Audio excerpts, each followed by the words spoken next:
बच्चों आज हम सीखने वाले हैं pair of linear equation in two variable के एजेस वाले क्वेश्चन। जितने भी बोर्ड में आए हुए हैं या जितने भी इम्पॉर्टेंट क्वेश्चन हैं एज से रिलेटेड, मैं वो सारे क्वेश्चंस करवाने की कोशिश करूँगा।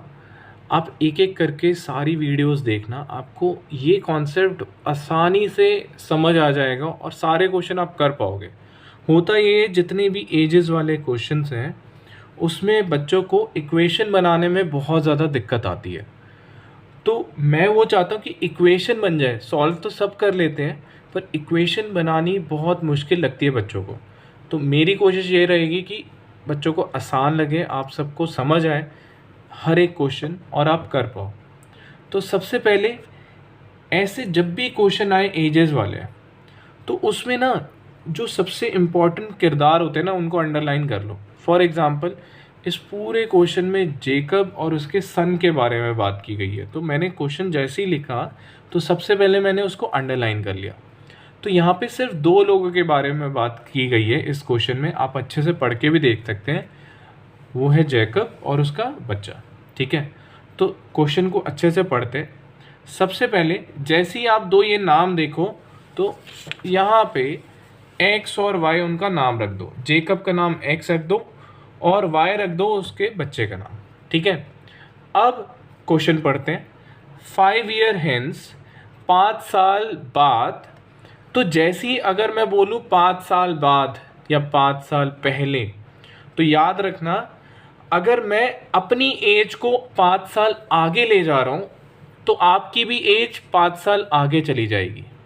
ठीक है, अगर मैं 5 साल पीछे जा रहा हूँ तो आपकी भी एज 5 साल पीछे चली जाएगी। आज से 5 साल पीछे या फिर 5 साल आगे चली जाएगी। मान लेते हैं अभी आपकी एज 10 साल है, तो अगर मैं बोलूँगा 5 साल बाद तो आप अपनी एज में क्या ऐड करोगे? 5। अगर मान लो मैं बोलूँ 5 साल पीछे तो आप अपनी एज में क्या करोगे? 5 साल माइनस करोगे।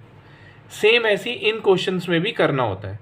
जैसे कि हमने देखी हुई एवेंजर्स मूवी, एवेंजर में भी यही होता है ना कि हम 5 साल आगे चले गए या पीछे चले गए तो सबकी एज में ही फ़र्क पड़ रहा था, है ना। तो सेम ऐसी इसमें भी अगर मैं लिख रहा हूँ 5 ईयर हेंस, मैंने ये वर्ड समझते ही पढ़ते के साथ ही जैकब और उसके बच्चे की एज में 5 को ऐड कर डाला। ठीक है, अब आगे क्या कहते हैं? The age of Jacob will be 3 times that of his son. Jacob कह रहा है कि मैं अपने बच्चे से 3 गुना हूँ। कितना कह रहा है? 3 टाइम्स हूँ। कब? 5 साल बाद। 5 साल बाद। ठीक है, फिर से सुन लो, हमने क्या किया? जैकब की एज को x लिखा और उसके बच्चे की एज को y लिखा। ठीक है, 5 साल आगे की बात करा तो दोनों में 5 ऐड कर दो चुपचाप। ठीक है, सबसे पहले। उसके बाद 3 टाइम्स दैट ऑफ हिज सन, तो अपने बच्चे से वो 3 गुना है। ठीक है, तब जाके वो बराबर होगा उसके। मान लेते बच्चे की एज थी 10 साल, तो जैकब कह रहे भाई मैं 30 ईयर का हूँ, तो इसमें कितना मल्टीप्लाई करना पड़ेगा? 3 टाइम्स। समझ रहे हो? कई बच्चे क्या करते हैं, जैकब की एज में 3 से मल्टीप्लाई कर देते हैं, यानी कि 30 को 3 से करोगे तो वो 90 ईयर्स हो जाएगा और बच्चा 10 साल का ही रहेगा। क्या ये दोनों बराबर होंगे? हम बोलेंगे नहीं होगा। ठीक है, ये गलती मत करना। जैकब की एज में नहीं आपको मल्टीप्लाई करना, सन की एज में मल्टीप्लाई करना है। ठीक है, तो पहली इक्वेशन क्या बनी? x plus 5 is equals to 3 times y plus 5। ठीक है, तो 3 इंटू वाई को क्या लिखोगे? 3y, और 3 इंटू 5 को लिखोगे 15 is equals to x plus 5। ठीक है, नेक्स्ट आप सिंप्लीफाई करोगे, x minus 3y is equals to 15 minus 5 लिखोगे। 15 माइनस 5 कितना होता है? 10। x minus 3y is equals to 10। First equation आपकी बन गई। अब हम आगे बढ़ेंगे। फिर बोल रहा है वो 5 साल पहले जैकब और उसका बच्चा 5 साल पहले, यानी 5 माइनस कर दो जल्दी से। ठीक है, उसके बाद वह 7 times that of his son. Jacob कह रहे मैं अपने बच्चे से 7 गुना था। कितना था? 7 टाइम्स था। तो बच्चों इसको भी सिंप्लीफाई कर दो। पहले मैंने क्या किया, फिर से समझ लो, जैकब की एज और सन की एज, उन दोनों में 5 को माइनस किया, क्योंकि मैं 5 साल पहले की बात कर रहा हूँ, 5 ईयर्स अगो, तो दोनों में ही हमें माइनस करना पड़ेगा। फिर जैकब कह रहा है कि मैं तेरे से 7 गुना था या 7 गुना होऊंगा, ठीक है। अब इसको सिंप्लीफाई करो, x माइनस 5 तो एज इट इज रहेगा, 7 इंटू वाई कितना हो जाएगा 7y, 7 इंटू 5 कितना हो जाएगा -35। अब x ये प्लस का उधर जाके -7y is equals to -35 plus 5, तो ये कितना हो गया -30, तो x minus 7y equals to -30। ये हो गई हमारी सेकेंड इक्वेशन।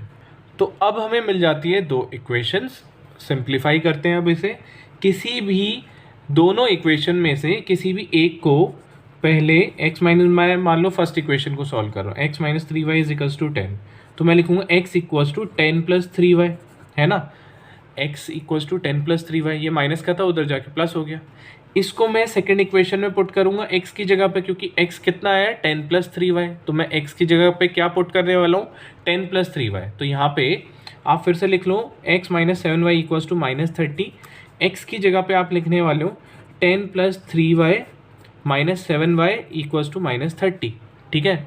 अब आपको पता है 3y और 7y कटेगा तो -4y इज इक्वल्स टू -30, और -4y इज इक्वल्स टू -30, ये प्लस का उधर जाके -10, ये हो गया -40, ठीक है। -4y is equals to -40, y is equals to -40 by -4 हो जाएगा, आंसर आ जाएगा y इक्वल्स टू 10, ठीक है।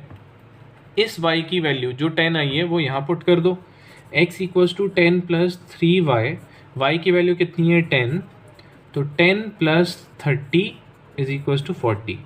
तो बच्चों हमने जैकब की एज देखा जाए तो जैकब की एज कितनी हो गई 40, और उसके सन को हमने y माना था, उसकी एज क्या हो गई 10।